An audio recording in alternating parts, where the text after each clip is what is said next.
Hey, everybody. It is Sean, Kevin, and Richard from RPH Ally, and really a wonderful kind of kickoff here. So, we've got the month of February and Black History Month, and we've got some really incredible leaders on the team at RPH Ally that we are very thankful for, that just have shown us so many different interesting things about the connections we can make by having a diverse group of professionals as part of the team.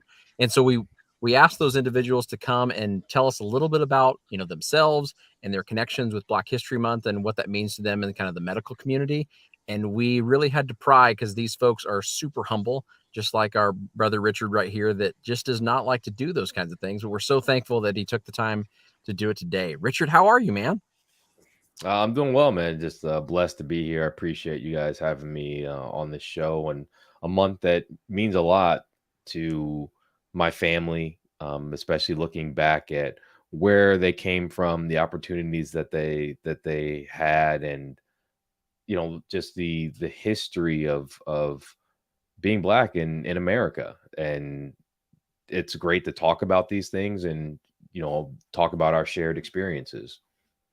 No, that's awesome. I know that Sean and I, right before we jumped on on the show, we were just asking Richard like some of his backstory, and it was really cool to hear like the cultural connections or the other professionals that are in the space, that we decide for our vocation. You had a really neat connection that I remember you telling about once, but tell me the story, behind your first kind of experience of seeing an individual that you could say, I could look up to them, or I see something in them that I enjoy. Yeah, so when I was a kid, my mom, and I don't know why she did it or where she got the inspiration from, but she handed me Gifted Hands by Ben Carson. And I read that book and I thought that this was so cool because here's a guy who looks like me, who has similar interests that I do. Because I always thought I was a weird kid because I didn't like reading fiction books. Most of my friends were reading books about Hardy Boys and Nancy Drew and Goosebumps, and I didn't want to read any of that stuff. I love books about whales and sharks and dolphins and snakes and things like that. And so, I always felt kind of weird about it because I was like this nerdy kid who loved learning about how the world works and what makes animals tick. And when I read that book, I was like, well, here's a guy, he looks like me, who's doing something really incredible, saving people, doing things that no one's ever done before. Why can't I do that? And that's when I really started to think about going into medicine and figuring out what's my way that I can make an impact on the world. How can I utilize what I love, which is learning things, especially about science, and using that to help people? Oh, amazing. So Richard, in your family, are you the first in your family to go down the medical career like tracked? So apparently there was another doctor in the family, like a distant relative, and my dad's mom was a nurse. So I Oh, think got it. she was the first medical profession, but I didn't know that growing up. I don't think Oh, she ever told me or anything like that. I didn't know that she was a nurse until I think after I got in medical school. It was funny. Right before she passed, I was on the phone with her and she was talking to me when I was in school, and she goes, "Don't you dare get married. Don't you dare drop out of school. You better finish school." I was like, "Okay, okay, grandma, calm down. You're pretty sick." But that's just the kind of woman she was. She highly prioritized education, and I wouldn't be here for without her and my grandparents and my parents really fostering my educational route and allowing me to pursue these interests. wow. And so I got one here for you, buddy, that I think is so for me, like Columbus Day, like being Native American, like I try to route it back to when I was a kid, what Columbus Day was like to now. Like things have changed quite a bit.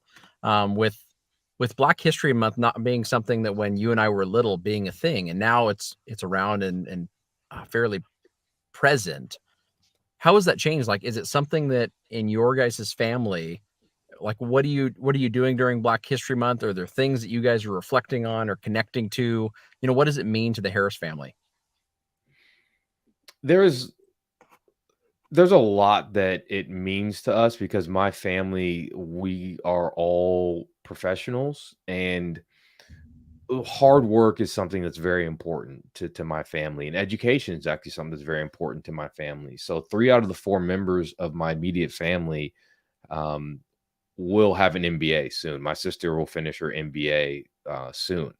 So that just shows you the emphasis we put on education, and those opportunities to get that kind of education weren't really available for my grandparents, right? It wasn't as easy for them to get that kind of education as now it's super easy for anybody here in America to get that kind of education, better themselves, and put their families in a better position.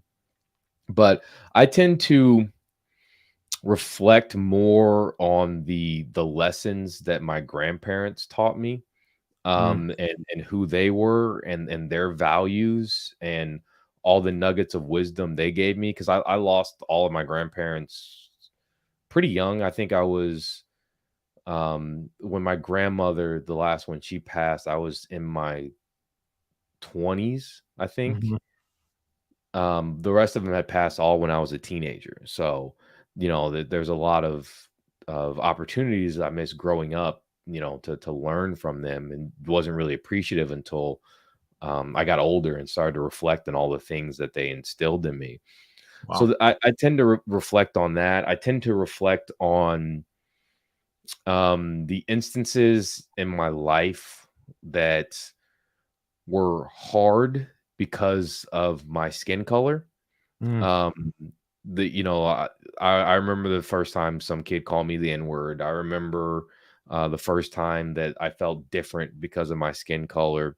I remember, girls telling me they couldn't date me because they couldn't bring a black man home to their parents, just stuff like that. And I think about how that used to define me and how it used to be a source of hurt. I think about how I grew up hating my skin color and wishing I was something different, wow. and now being fully comfortable with who I am. Like if some random person walked up in the street and called me N-word, I'd be like, all right, cool, whatever. It wouldn't bother me. It wouldn't affect me. I wouldn't think anything of it, because I'd be more concerned about them. It's like, what makes you hate so much that you just say that to someone random? I feel sorry for you that you hold that much hate in your heart for someone that you don't even know. Like, and so Right. I just reflect on that journey, and the obstacles, because we all have obstacles to overcome, right? Sure. And some people have obstacles to overcome because of their sex or their religion or their race. I mean, we all have obstacles, and so I'll think about the obstacles I overcame. There's one in pharmacy school where one of the deans told me I had to act a certain way, otherwise they probably wouldn't let more black people into the school. And this is 2005, right? This is not 1955 that I'm experiencing this. So that's what I tend to think of. But then I also think about how grateful I am because I mean, I'm just a straight shooter. If I had went through what my parents went through, I'd probably be dead, because Mhm. there's no way that I could have survived the type of environment that they had to survive. And my mom went to one of the first integrated schools in her county. Wow. And I just can't imagine what she went through. And, so I think about that, the experiences that I've had that are negative are nowhere near as bad as the experiences that my grandparents and my parents have, and the experiences that my kids have are going to be better than the experiences that I had. And so, these are all the things that I tend to reflect on this month. And then I think about, how can I use this time and things that I've been through to help others. And that's really what Black History Month means to me. It's thinking about where you've been, celebrating who you are, and then being inclusive and sharing your history with others, and really being part of that melting pot that is America. That's why I live in Houston, because it's, you know, everything, every race, creed, nationality, whatever lives here in Houston, and it's this beautiful mix of people from all around the world, and I think that diversity is beautiful and incredible, and that's really what I think about this month, and trying to think about how do I be a better person, right? That's beautiful, buddy. I mean, you already know my deep appreciation for you as a man and a follower of Christ, and the way that your heart and kind of spirit leads you to do those kind of things and think that type of way. Tell me this, buddy. You mentioned like your future children and how they're going to have a better life, you know, and hopefully have more opportunities and hopefully not have to go through some of the pains that you went through. Which, as you mentioned, you just use them as wonderful lessons to build you as a better man, which is incredible. Um, but in medicine today, you know, in pharmacy, in clinic settings, in hospitals, what's the progress been there, Richard? I mean, because I think the progress that's, you know, in schools and as you mentioned with the N word and how we feel just disconnected. I mean, I love LinkedIn. Like it's wild that, you know, we're able to connect, like you and I meeting each other and going like, hey, I wish I would have grown up near Richard. Like we would have been really close friends growing up. And now we get to know each other and care about each other. And whenever I mention Richard Harris in conversation, I'm guessing the same with Kevin Walker. I never say, "Oh yeah, my black friend Richard." That doesn't matter. Like it's so irrelevant. Mhm. But in medicine, what is it like today, Richard? Like where has it been and through your studies, that 2005 conversation with the dean, through you going through all your studies, working with different patients, you know, what's happened, how's it progressed, and then how do we help make it better? Yeah, I think you brought up a really good point. I think, the millennial generation and younger, when we describe people, we don't usually use race as a descriptive factor. Like, oh, tall, engineer, loves sports, drinks tequila, whatever. We use those things. But when you talk to people the generation above us, the first descriptor they're going to use is race, right? Because that was the most um readily apparent thing about a person at that time, given the macro environment. But with our generation, it's not as much of a thought, right, as it was before. But there's some interesting things that happen in medicine. I stopped working in the hospital.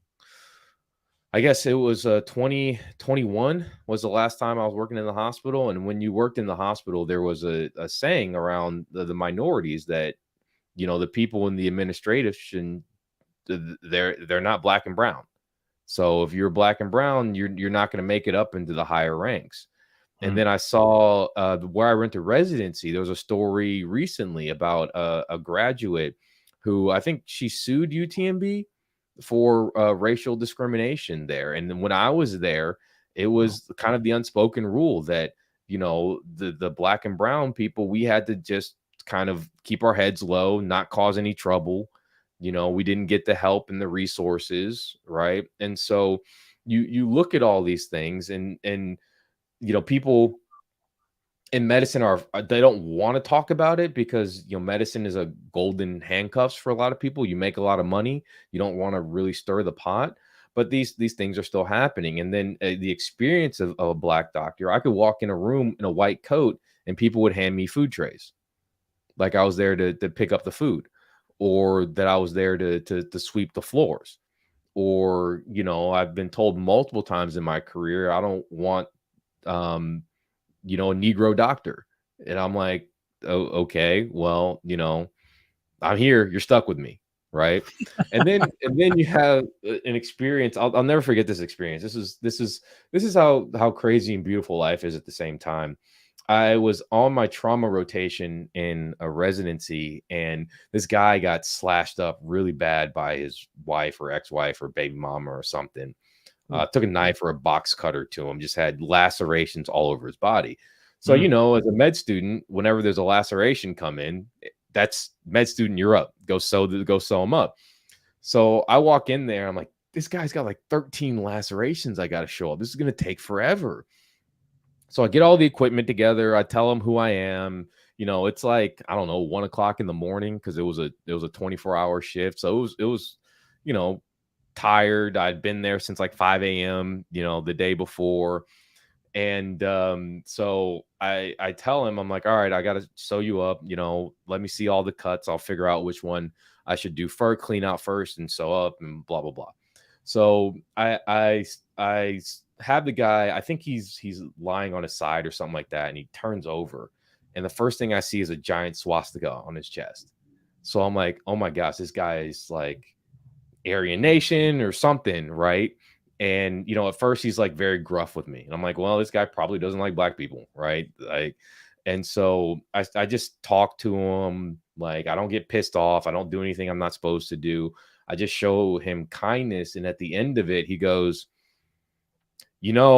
I was expecting this to go differently. And I go, well, what do you mean? He goes, I know you saw my tattoos. And I go, yeah, I'm sure you have your reason and your story. It's not for me to judge you. I'm just here to help you get better.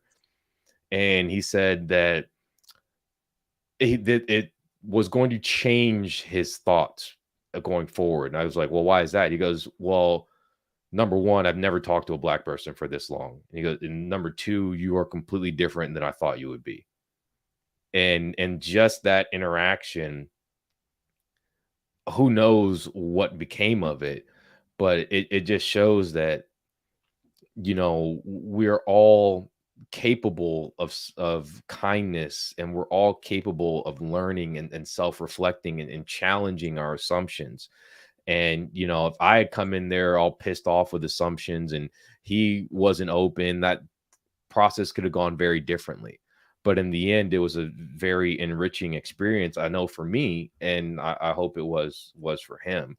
So, are we where I would love in an ideal world? No, but I think that it's still a place of opportunity. I talk to people all the time, and they're like, have you experienced racism? Of course I have. Do I let it stop me? Absolutely freaking not. Absolutely not. I'll still keep pushing forward. I'll still keep moving forward. I'll still keep striving to help people. I'll keep sharing my story. I'll keep talking about the hard things. And I still see progress and improvement and opportunity and growth and camaraderie and community. And I think that's the whole nature and spirit of this month, is to foster community between people who maybe live in the same area, but they don't know each other. They don't talk to each other. They don't try to experience other cultures. And I'm the kind of person that I've always tried to, if I have a friend who's Mormon, I would go to church with them. I'd hang around their family. I try to learn about their values. I have lots Mhm. of friends who are Indian, and I would go and hang out with them and their families and learn about their values. And so, you know, ideally, in my mind, I wish we get to a point where we don't need like a Black History Month, Mhm. right? It's just American history, and all of our shared history and experiences are taught and celebrated. That's what I want to have. That's beautiful. No, I love that. Sean, you went off mute, buddy. What do you got? No, I was sorry. I thought no, I don't, I don't have anything, Richard. This is amazing. This is an amazing conversation. I had my boy sitting here for a few minutes while the rest of the crew got home from school, and I just hearing your stories about growing up. It's it makes me sad for you, and I'm glad that you are the person you are, Richard. And I'm glad that that little man that was sitting right there, like, he goes up and he gives his neighbors hugs, no matter what color they are, and they're best friends, right? So, yeah, I'm sorry, I don't have a lot. This was deep.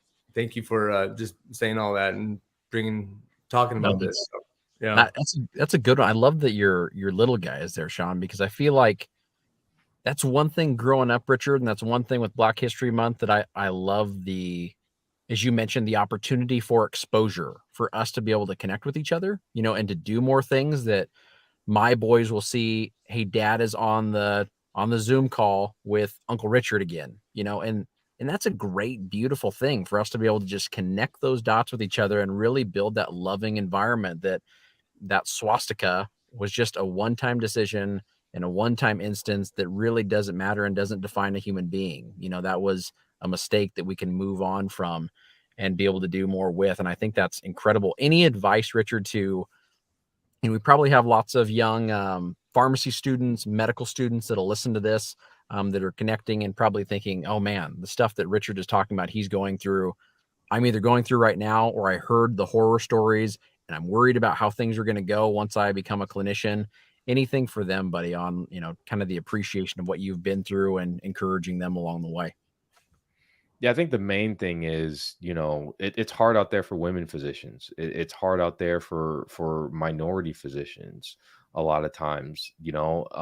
Don't let what happens in your external environment dictate what happens in your internal environment, right? Because no matter what you are, my wife always says, you can be the ripest, juiciest peach, and somebody just doesn't like peaches, right?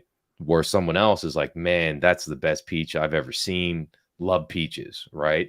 So I think that's the number one thing. Keep pushing, realize why you're there, right? And realize that every opportunity, is a moment for teaching. It's a moment for compassion. It's a moment for connectiveness.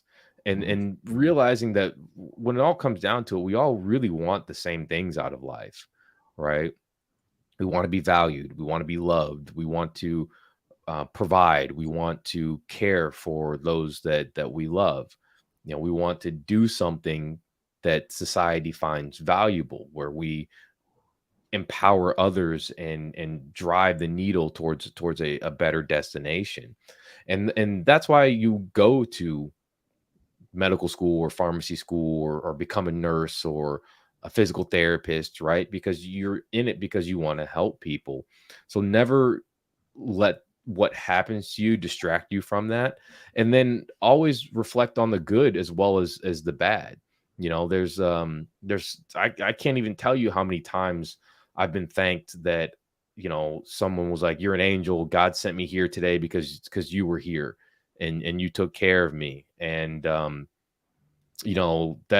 kind of thing is so prevalent in medicine, and we tend to focus on the downfalls and the pitfalls.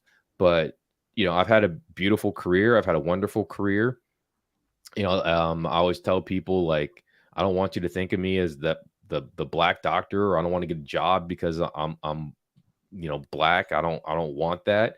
I just want people to see me for the content of my character and know my heart and realize that, I'm trying to help everybody, right? Not just the Black community, because if you just focus on one area of the community, you're not going to end up helping them as well if you try to focus on elevating the collective community together with their shared experiences and their background and their stories. My best friend's Colombian, and his mom is from he's from Colombia, but his mom is Colombian.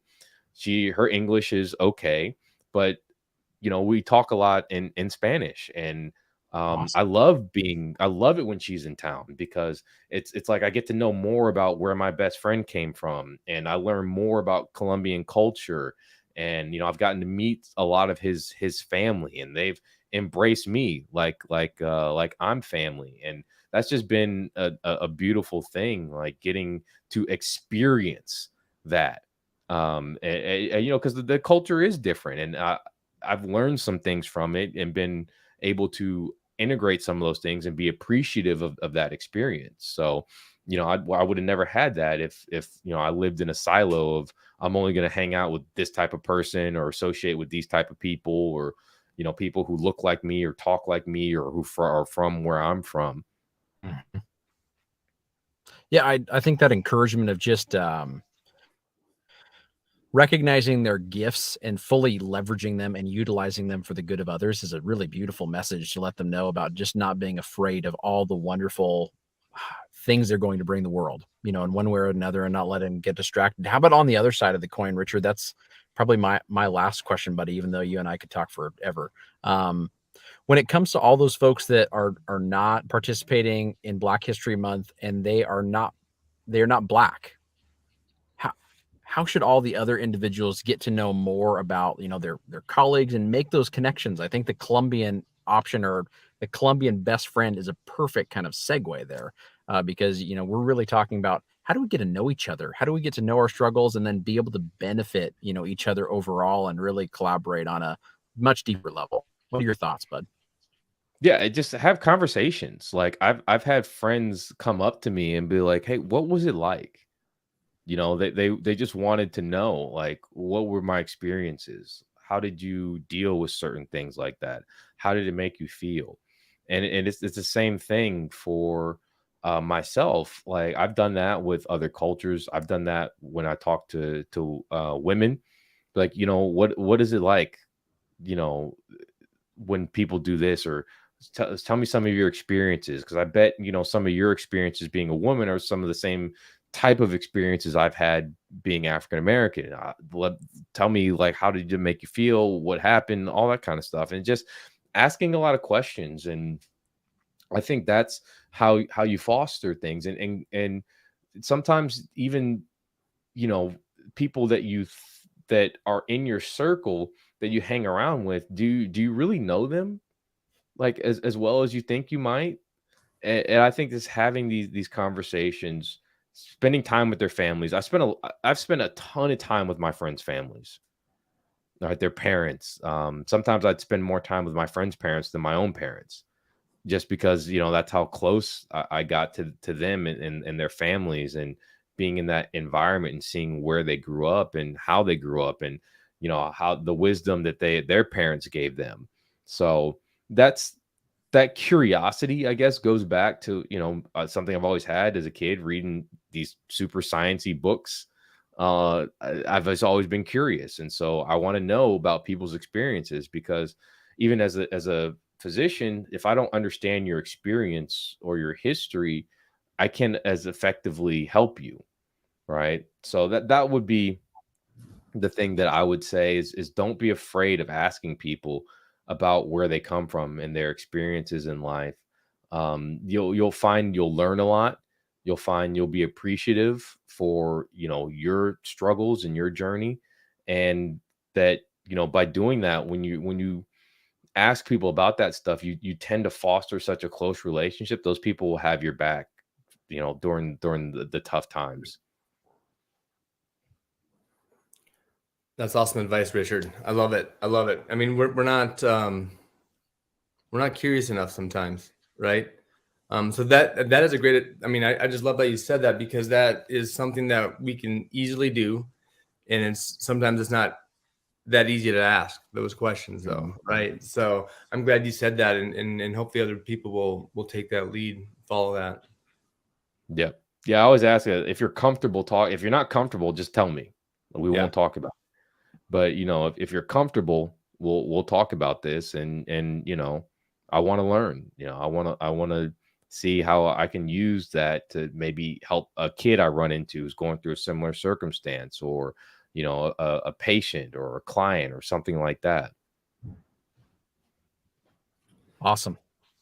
Well, I mean, I thanks so much for your time, buddy. I'm just so thankful for you as a brother in Christ, and thankful for all the things that you do for our communities and the way you've really pushed medicine and us to think differently about it. And just because of you and so many other people that I've met, very thankful for Black History Month and being able to kind of open up our eyes a little bit more to all the wonderful cultures and experiences that we can have. So once again, buddy, love you and thank you. Yeah, Thanks, you're welcome. Richard. Thank you. Take care. All right, guys.